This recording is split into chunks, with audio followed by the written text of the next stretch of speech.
ನಂದಗುಡಿಯ ನಿರ್ಮಾನುಷ ಕಾಡು. ಲೇಖಕರು ವಿಕ್ಟರಿ ಮಂಜು. ವಾಚಕರು ಸ್ವಾತಿ ಎಸ್ ಮಂಜುನಾಥ್. 2008ನೇ ಇಸವಿಯ ಅದೊಂದು ಅಮಾವಾಸ್ಯೆಯ ದಿನ.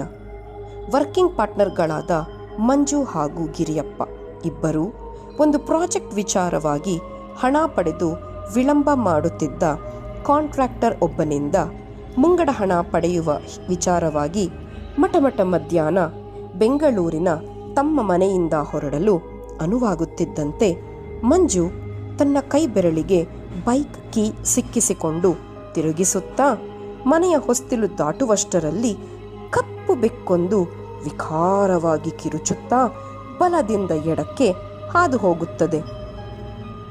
ಮಂಜು ಮುಖದಲ್ಲಿ ಕ್ಷಣ ಕಾಲ ಅಸಹನೆಯ ಛಾಯೆ ಮೂಡಿ, ಥೂ, ದರಿದ್ರ ಬೆಕ್ಕು ಎಂದು ಬೈದುಕೊಳ್ಳುತ್ತಾ ತನ್ನ ಬೈಕ್ನ ಕಡೆ ತೆರಳಿ ಗಾಡಿ ಚಾಲು ಮಾಡುತ್ತಾನೆ. ಹಿಂದೆ ನಡೆದು ಬರುತ್ತಿದ್ದ ಗಿರಿಯಪ್ಪ, ಹೇ ಮಂಜಣ್ಣ, ಬೆಕ್ಕು ಅದರ ಪಾಡಿಗೆ ಅದು ಹೋಗ್ತಾ ಇರುತ್ತೆ, ಬರ್ತಾ ಇರುತ್ತೆ, ಈಗ ಮನೆ ತುಂಬಾ ಓಡಾಡ್ತಾ ಇರುತ್ತಪ್ಪ, ಅದನ್ನೆಲ್ಲ ಅಪಶಕುನ ಎನ್ನಕ್ಕಾಗುತ್ತಾ ಎಂದು ಹೇಳಿ ನಸುನಗುತ್ತಾ ತಮ್ಮ ಅರ್ಧ ಹೆಲ್ಮೆಟ್ ಹಾಕಿ ಬೈಕ್ನ ಹಿಂಬದಿ ಸೀಟ್ನಲ್ಲಿ ಕುಳಿತುಕೊಳ್ಳುತ್ತಾರೆ.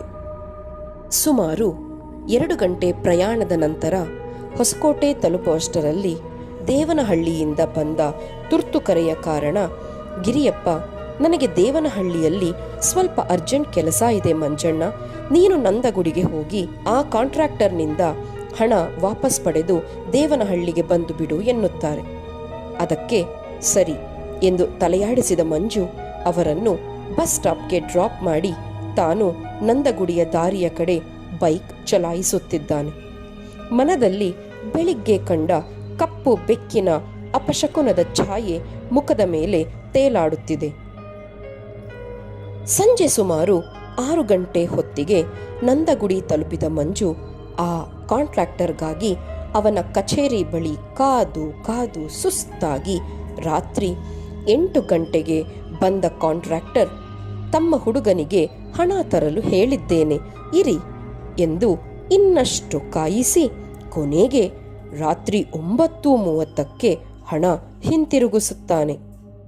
ಮಧ್ಯಾಹ್ನ ಊಟವೂ ಇಲ್ಲದೆ ಸುಸ್ತಾಗಿದ್ದ ಮಂಜು ಹಣವನ್ನು ತನ್ನ ಪ್ಯಾಂಟಿನ ಜೇಬಿನ ಎರಡೂ ಬದಿಯಲ್ಲಿ ಇರಿಸಿಕೊಂಡು ದೇವನಹಳ್ಳಿ ಮಾರ್ಗವಾಗಿ ಹೊರಡುವಷ್ಟರಲ್ಲಿ ನಂದಗುಡಿಯಲ್ಲಿ ಸಿಕ್ಕ ಸ್ನೇಹಿತನೊಬ್ಬನು ತನ್ನ ಮನೆಗೆ ಬಂದು ಊಟ ಮಾಡಿಕೊಂಡು ಹೋಗುವಂತೆ ಬಲವಂತ ಮಾಡಿದ ಕಾರಣ ಬೆಳಗಿನಿಂದ ಊಟವಿಲ್ಲದೆ ಸುಸ್ತಾಗಿದ್ದ ಮಂಜು ನಂದಗುಡಿಯ ದಟ್ಟ ಕಾಡಿನ ಅಂಚಿನಲ್ಲಿದ್ದ ಆ ಸ್ನೇಹಿತನ ಮನೆಗೆ ತೆರಳುತ್ತಾನೆ.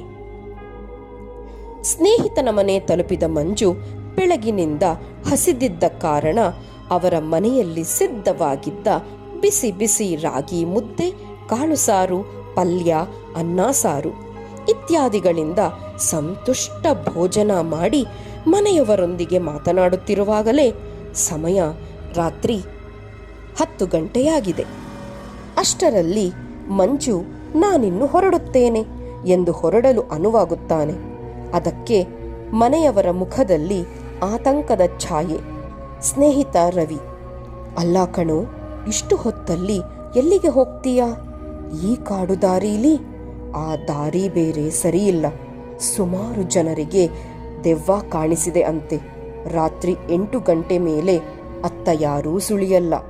ಆ ನೀಲಗಿರಿ ತೋಪಿನ ನಡುವೆ ಅದೆಷ್ಟೋ ಜನರು ನಿಗೂಢವಾಗಿ ಸತ್ತಿದ್ದಾರೆ.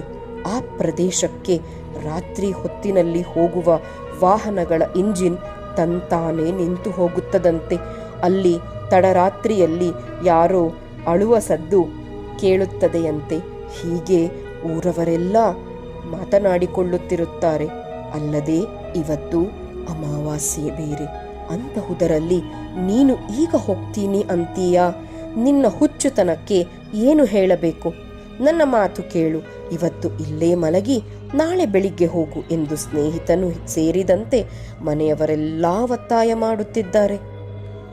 ಮಂಜು ನಸುನಗುತ್ತಾ, ಈಗಿನ ಕಾಲದಲ್ಲಿಯೂ ದೆವ್ವ ಭೂತ ಅಂತೆಲ್ಲ ನಂಬ್ತೀರಾ ಎಂದು ನಗುತ್ತಾ, ಇಂತಹ ಅದೆಷ್ಟೋ ರಾತ್ರಿಗಳಲ್ಲಿ ನಾನು ಓಡಾಡಿದ್ದೇನೆ. ಏನೂ ಆಗಿಲ್ಲ. ನಮ್ಮ ಫ್ರೆಂಡ್ ದೇವನಹಳ್ಳಿಯಲ್ಲಿ ಹೋಟೆಲ್ ಒಂದರಲ್ಲಿ ಉಳಿದುಕೊಂಡಿದ್ದಾರೆ. ನಾನು ಇವತ್ತು ಅಲ್ಲಿಗೆ ಹೋಗಲೇಬೇಕು.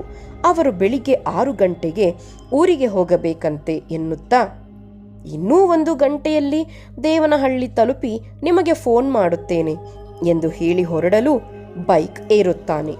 ಮನೆಯವರೆಲ್ಲ ವಿಧಿಯಿಲ್ಲದೆ, ಹುಷಾರಪ್ಪ, ತಲುಪಿದ ಕೂಡಲೇ ಫೋನ್ ಮಾಡು ಎನ್ನುತ್ತಾರೆ. ಮಂಜು ಸ್ನೇಹಿತ ಹಾಗೂ ಅವರ ಕುಟುಂಬದವರಿಗೆ ಥ್ಯಾಂಕ್ಸ್ ಹೇಳಿ ಅಲ್ಲಿಂದ ಹೊರಡುತ್ತಾನೆ. ಸಮಯ ಸುಮಾರು 11:30 ಆಗುತ್ತಿದೆ. ಮಂಜು ತನ್ನ ಎಡಗೈಗೆ ಹೆಲ್ಮೆಟ್ ಸಿಕ್ಕಿಸಿಕೊಂಡು ತನ್ನ ಸ್ನೇಹಿತನ ಹಳ್ಳಿಯನ್ನು ದಾಟಿ ಬೈಕ್ ಚಲಾಯಿಸುತ್ತಿದ್ದಾನೆ.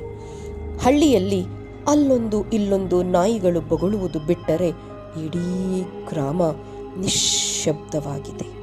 ಹಳ್ಳಿಯ ಗಡಿಯನ್ನು ದಾಟಿ ಸ್ನೇಹಿತ ಎಚ್ಚರಿಸಿದ ಆ ನೀಲಗಿರಿ ಮರಗಳಿಂದ ಆವೃತವಾಗಿದ್ದ ಕಾಡಿನ ಕಾಡುದಾರಿಗೆ ಬೈಕ್ ಇಳಿಸಿದ ಮಂಜು ತಣ್ಣಗೆ ಬೀಸುತ್ತಿದ್ದ ಗಾಳಿಯ ನಡುವೆ ಬೈಕ್ನ ಹೆಡ್ಲೈಟ್ನಿಂದ ಪ್ರಖರವಾಗಿ ಹೊರಹೊಮ್ಮುತ್ತಿದ್ದ ಲೈಟ್ನ ಮುಂಭಾಗದ ರಸ್ತೆ ದಿಕ್ಕಿನೆಡೆ ದೃಷ್ಟಿ ನೆಟ್ಟು ನಿರ್ಲಿಪ್ತವಾಗಿ ಗಾಡಿ ಚಲಾಯಿಸುತ್ತಿದ್ದಾನೆ. ಮಣ್ಣಿನ ಹಳ್ಳ ದಿಣ್ಣೆಗಳಿಂದ ಕೂಡಿದ ದಾರಿಯಲ್ಲಿ ಬೈಕ್ ಕುಲುಕುತ್ತಾ ಸಾಗುತ್ತಿದೆ. ಆಳ ರಾತ್ರಿಯ ಅಮಾವಾಸ್ಯೆಯ ಕಗ್ಗತ್ತಲು ಎಲ್ಲೆಡೆ ಆವರಿಸಿದೆ. ರಾತ್ರಿ ಬಿರುಸಾಗಿ ಬೀಸುತ್ತಿದ್ದ ಗಾಳಿಯಿಂದ ನೀಲಗಿರಿ ಮರದ ಎಲೆಗಳಿಂದ ಸುಯ್ಯೋ ಎಂಬ ಶಬ್ದ ನೀರವತೆಯ ಭೀಕರತೆಯನ್ನು ಪ್ರದರ್ಶಿಸುವಂತೆ ಕಾಣುತ್ತಿದೆ. ಮಂಜು ಮನದಲ್ಲಿ ತನ್ನ ಪ್ಯಾಂಟಿನ 2 ಜೇಬಿನಲ್ಲಿ ಇಟ್ಟಿದ್ದ ಹಣದ ಕಟ್ಟುಗಳ ಮೇಲೆ ಒಮ್ಮೆ ಕೈಯಾಡಿಸುತ್ತಲೇ, ಈ ತಡರಾತ್ರಿಯಲ್ಲಿ ಯಾರಾದರೂ ಅಡ್ಡಗಟ್ಟಿ ದರೋಡೆ ಮಾಡಿದರೆ ಎಂಬ ಸಂಶಯ, ಆತಂಕ ಮೂಡುತ್ತಲೇ ಕ್ಷಣಕಾಲ ಭಯ ಆವರಿಸಿದಂತಾಗಿ ಏಕಾಂಗಿಯಾಗಿ ಈ ಪಯಣ ಮುಗಿಯುವುದೇ ಇಲ್ಲವೇ ಎಂಬಂತೆ 2 ಬದಿಗಳಲ್ಲಿ ಬೃಹದಾಕಾರವಾಗಿ ಹಬ್ಬಿದ್ದ ನೀಲಗಿರಿ ತೋಪಿನ ನಡುವೆ ಬೈಕ್ ಚಲಾಯಿಸುತ್ತಿದ್ದಾನೆ.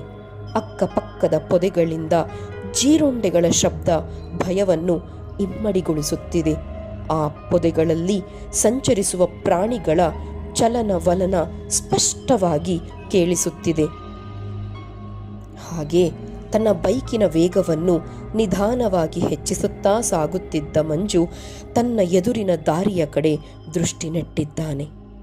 ಆ ನೀಲಗಿರಿ ದಟ್ಟ ಕಾಡು ಮುಗಿಯಲು ಇನ್ನೂ 200 ಫರ್ಲಾಂಗ್ ದೂರ ಇದೆ ಎನ್ನುವಷ್ಟರಲ್ಲಿ ತನ್ನ ಬೈಕ್ನ ಹೆಡ್ಲೈಟ್ ಬೆಳಕು ಇದ್ದಕ್ಕಿದ್ದಂತೆ ಕ್ಷೀಣವಾಗುತ್ತಾ ಬಂದು ನಂದಿ ಹೋಗುತ್ತದೆ.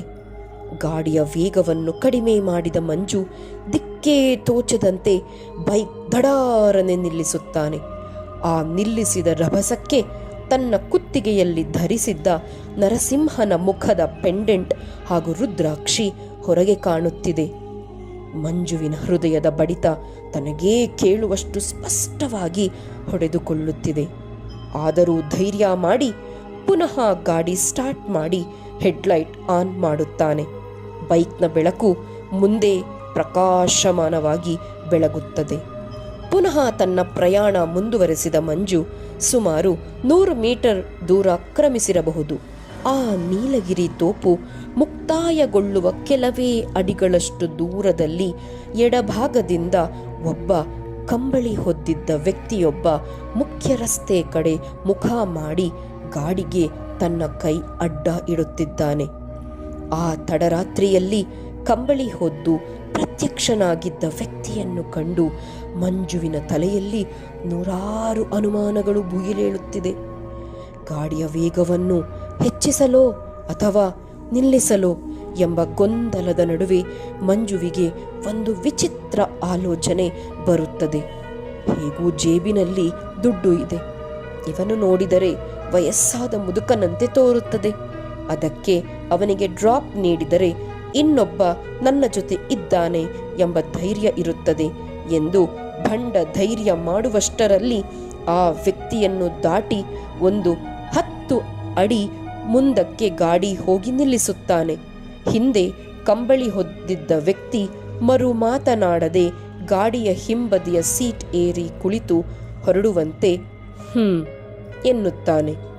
ಮಂಜು ನಿಧಾನವಾಗಿ ಗಾಡಿಯನ್ನು ಚಲಾಯಿಸುತ್ತಾ ಎಡಗೈ ತೋಳಿಗೆ ಸಿಕ್ಕಿಸಿಕೊಂಡಿದ್ದ ಹೆಲ್ಮೆಟನ್ನು ಸರಿಪಡಿಸಿಕೊಂಡು ತಣ್ಣನೆಯ ಅಮಾವಾಸ್ಯೆ ರಾತ್ರಿ ಏಕಾಂತದಲ್ಲಿ ಗಾಡಿ ಚಲಾಯಿಸುತ್ತಾ, ಯಾವ ಊರು ಯಜಮಾನರೇ ಎನ್ನುತ್ತಾ ಬಲಭಾಗಕ್ಕೆ ಸ್ವಲ್ಪ ಕುತ್ತಿಗೆ ತಿರುಗಿಸುತ್ತಾನೆ.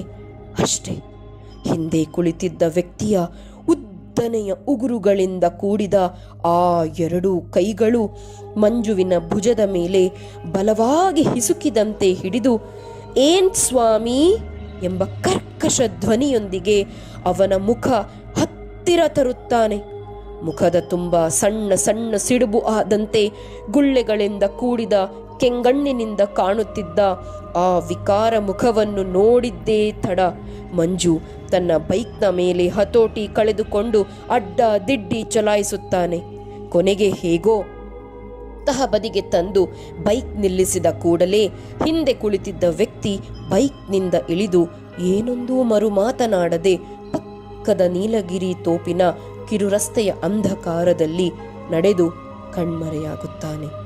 ಭಯದಿಂದ ನಡುರಸ್ತೆಯಲ್ಲಿ ನಿಂತಿದ್ದ ಮಂಜುವಿನ ಮುಖದಲ್ಲಿ ಆ ಚಳಿಯಲ್ಲಿಯೂ ಧಾರಾಕಾರವಾಗಿ ಬೆವರಿನ ಹನಿಗಳು ಮೂಡುತ್ತಿರುವಾಗಲೇ ನೀಲಗಿರಿ ತೋಪಿನ ನಡುವೆ ಒಂದು ಕರ್ಕಶ ಆರ್ತನಾದ ಇಡೀ ಪ್ರದೇಶದಲ್ಲಿ ಮಾರ್ಧನಿಸುತ್ತಿದೆ. ಕೂಡಲೇ ಎದ್ನೋ ಬಿದ್ನೋ ಅಂತ ಬೈಕ್ ಸ್ಟಾರ್ಟ್ ಮಾಡಿಕೊಂಡು ವಾಯು ವೇಗದಲ್ಲಿ ಹೊರಟ ಅವನು ಆ ರಾತ್ರಿ ಹೇಗೋ ಅವೆಲ್ಲದರಿಂದ ಪಾರಾಗಿ ದೇವನಹಳ್ಳಿ ಸೇರಿದ ಮಂಜುವಿಗೆ ಈ ಘಟನೆ ನಡೆದು ಸುಮಾರು ವರ್ಷಗಳಾದರೂ ಈ ಕ್ಷಣದವರೆಗೂ ತಾನು ಬೈಕ್ನಲ್ಲಿ ಲಿಫ್ಟ್ ನೀಡಿದ್ದು ಮುದುಕನಿಗ ದೆವ್ವಕ್ಕ ಎಂಬ ಸಂಶಯ ಬಗೆಹರಿಯದೆ ಕಾಡುತ್ತಿದೆ. ಸಶೇಷ ಇಂತಿ ನಿಮ್ಮ ನಿಗೂಢ ನಿಶಾಚರಿ ವಿಕ್ಟರಿ ಮಂಜು.